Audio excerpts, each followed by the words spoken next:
दखरा दुलाराय बर' फरायसा आफादनि बानजायनायाव साननैनि हाबाफारि लानानै दिनै खुंगा 11थि मुंख्लं जसेफ बसुमतारिनि मुङाव जोलुर बादायलायनाय हाबाफारिखौ जोंनि जुमद' दखरा दुलाराय बर' फरायसा आफादा रायमना फ्रेन्ड्स क्लाब बे गेलेग्रा फोथाराव बिथांमोना बेखौ खुंदों।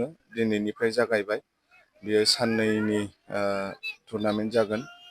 दा जुमद' दखरा दुलाराय बर' फरायसा आफादा बोसोरफ्रोमबो बे जोलुर बादायलायनाय हाबाफारिखौ खुंबाय थायो।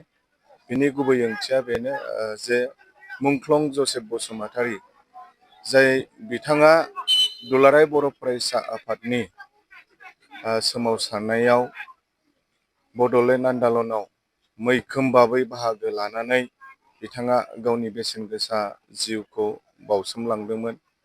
दा बिथांनि गोसोखांथियाव जोंनि दखराया बोसोरफ्रोमबो बे जोलुर बादायलायनाय हाबाफारिखौ जोङो लाबाय थायो।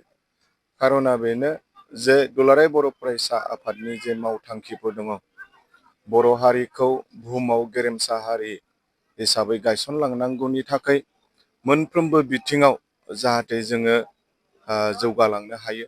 गेलेनाय बिथिङाव, समाजारि बिथिङाव, रांखान्थि बिथिङाव, सोलोंथाइ बिथिङाव। दा बे फारसे नोजोर बोनानै निस्सय दिनै जुमद' दखरा दुलाराय बर' फरायसा आफादाबो बे मुंख्लं जसेफ बसुमतारिनि मुङाव बे गोसोखांथि जोलुर बादायलायनाय हाबाफारिखौ बिथांमोना खुंदों। आङो मिजिं थिदों जे बे हाबाफारिनि गेजेरजों जोंनि बे ओनसोलाव बा सारा BTC-आवनो जोंनि जाखांफुनाय गेलेगिरि लाइमोन बिथांमोनाबो एनकारेज मोनगोन।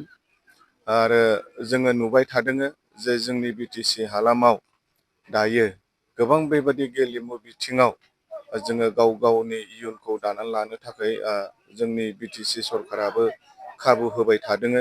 नोंथांमोना नुदों बेवहाय CM काप जानानै थांबाय, दुरान्ड काप जानानै थांबाय, ISPL जानानै थांबाय। दा बेबादि गिदिर गिदिर माखासे खेलाफ्रा, टुर्नामेन्टफ्रा जोंनि BTC हालामाव अदेबानि क'क्राझाराव जानानै थांबाय। दा बेखौ नोजोर बोनानै दिनै जोङो खावलायगोन जोंनि जाखांफुनाय लाइमोन फंबायफोरखौ जाहाथे बिथांमोनाबो बे गेलेमु बिथिङाव गाव गावनि जे टेलेन्ट दङ बेखौहाय नार्चार खालामनानै फैबाय थानाय समाव जाहाथे मोजां साफा साफा गेलेगिरि जानानै गाव गावनिखौ मुंदांखा खालामनायजों लोगोसे जोंनि बे BTC हालामखौबो सारा बुहुमावनो मुंदांखा खालामनो हायो। बिनि थाखाय मोनसे प्लेटफर्म बियो। दिनै दखराया जोंनि बे ओनसोलनि थाखाय, जोंनि जाखांफुनाय लाइमोनफोरनि थाखाय बे मोनसे प्लेटफर्मखौ होदों। आं बिथांमोनखौ साबायखर बावो।